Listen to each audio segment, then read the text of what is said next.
اللہ تعالیٰ نے دنیا میں کم و بیش 1,24,000 نبیوں کو بھیجا اور سب سے بعد میں آپ صلی اللہ علیہ وسلم جو اللہ کے محبوب نبی تھے دنیا میں بھیجا۔ آپ صلی اللہ علیہ وسلم نے دین اسلام کی خاطر بہت ساری تکلیفیں سہیں۔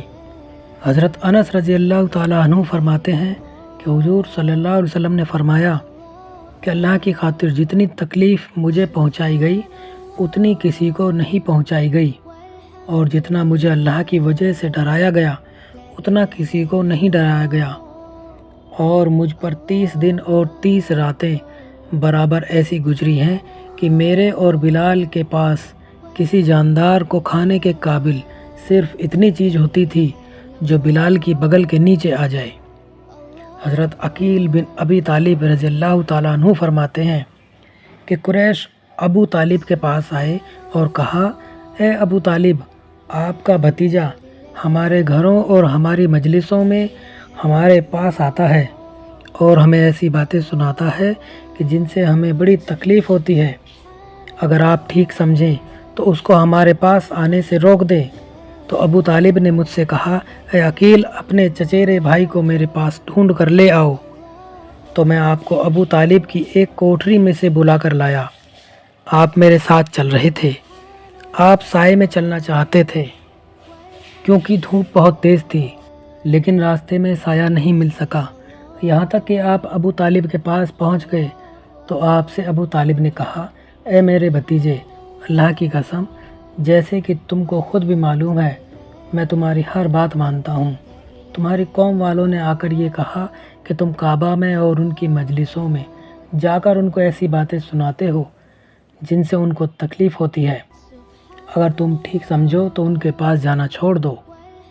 آپ نے اپنی نگاہ کو آسمان کی طرف اٹھا کر فرمایا، جس کام کو دے کر مجھے بھیجا گیا ہے اس کو چھوڑنے کی میں بالکل قدرت نہیں رکھتا، جیسے کہ تم میں سے کوئی سورج میں سے آگ کا شعلہ لانے کی قدرت نہیں رکھتا۔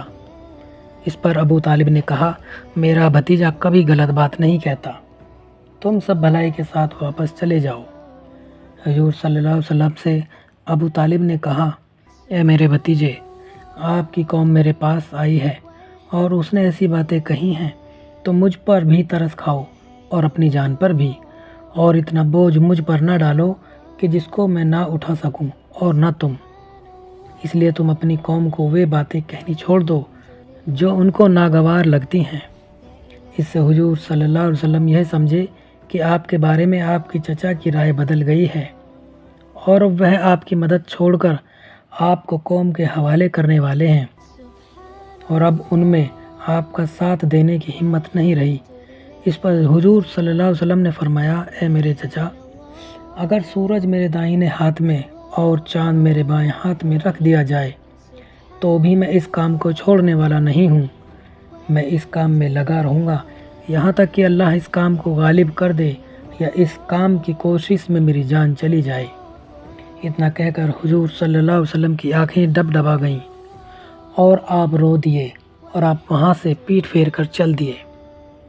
جب ابو طالب نے دیکھا کہ حضور صلی اللہ علیہ وسلم اپنے کام میں اتنے پکے ہیں کہ اس کے لیے جان تک قربان کرنے اور چاند سورج تک کو اٹھا لانے کو تیار ہیں، تو انہوں نے حضور صلی اللہ علیہ وسلم کو پکارا، اے میرے بھتیجے۔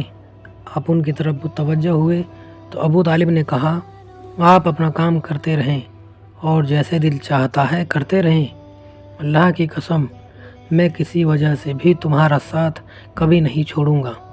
حضرت عبداللہ بن جعفر رضی اللہ تعالیٰ عنہ فرماتے ہیں کہ جب ابو طالب کا انتقال ہوا تو قریش کا ایک کمینہ آدمی حضور صلی اللہ علیہ وسلم کے سامنے آیا اور اس نے آپ پر مٹی ڈالی۔ آپ اپنے گھر واپس چلے گئے۔ آپ کی ایک بیٹی آ کر آپ کے چہرے سے مٹی صاف کرنے لگی اور رونے لگی۔ آپ نے فرمایا، اے میری بیٹی مت رو، کیونکہ اللہ تمہارے باپ کی ضرور حفاظت کرنے والے ہیں۔ اور آپ فرما رہے تھے کہ ابو طالب کے انتقال تک قریش میرے ساتھ اتنی ناگواری کا معاملہ نہیں کر رہے تھے، اب یہ شروع ہو گئے ہیں۔ ویڈیو میں آگے بڑھنے سے پہلے ایک التجا ہے، ویڈیو کو لائک اور چینل کو سبسکرائب ضرور کریں۔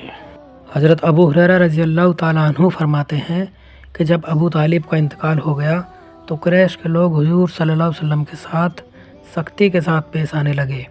آپ نے فرمایا، اے میرے چچا، آپ کی کمی بہت جلد محسوس ہونے لگی۔ حضرت منیب ازدی رضی اللہ تعالیٰ عنہ فرماتے ہیں کہ میں نے اللہ کے رسول صلی اللہ علیہ وسلم کو جاہلیت کے زمانے میں دیکھا تھا کہ آپ فرما رہے تھے، اے لوگو، لا الہ الا اللہ کہہ لو، کامیاب ہو جاؤ گے۔ تو میں نے دیکھا کہ ان میں سے کوئی تو آپ کے چہرے پر تھوک رہا ہے، اور کوئی آپ پر مٹی ڈال رہا ہے، اور کوئی آپ کو گالیاں دے رہا ہے، اور یوں ہی ہوتا رہا یہاں تک کہ آدھا دن گزر گیا۔ پھر ایک لڑکی پانی کا پیالہ لے کر آئی، جس سے آپ نے اپنے چہرے اور دونوں ہاتھوں کو دھویا اور کہا، اے میری بیٹی، نہ تو اپنے باپ کے اچانک قتل ہونے کا خطرہ محسوس کرو اور نہ کسی قسم کی ذلت کا۔ میں نے پوچھا، یہ لڑکی کون ہے؟ لوگوں نے بتایا کہ یہ حضور صلی اللہ علیہ وسلم کی بیٹی زینب رضی اللہ تعالیٰ